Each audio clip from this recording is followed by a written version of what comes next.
Presyo sa bugas sa carbon market may umento og 100 pesos ang kada sako o tag 2 pesos ang kilo. Samtang mga nagnegosyo og ganana dunay diskarte aron di maalkanse. Ani ang report. Gikumpirma sa negosyante og bugas humay sa merkado sa karbon nga niumento ang presyo sa bugas humay.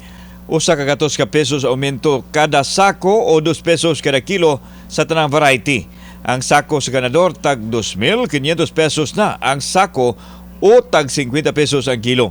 Adto na hinuoy mga variety nga mas barato apan mao gihapon ang aumento.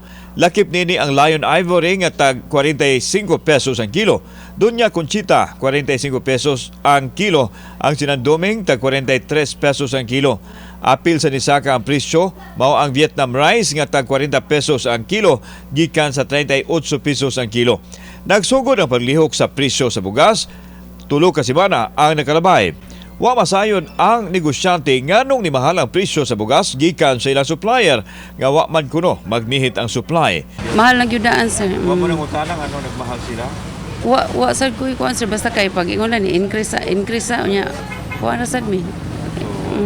Wa sad mi mahimo. Wa sad mi mahimo. Samtang apektado ang mga nanginabuhi sa kananan o karinderya sa rice price hike.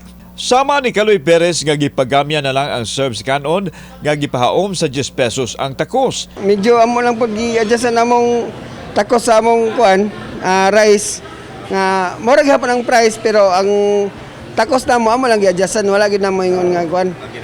Ang gidaghanon. Kauban si Philip Patricio, ako si Alan Domingo. GMA Regional TV Live.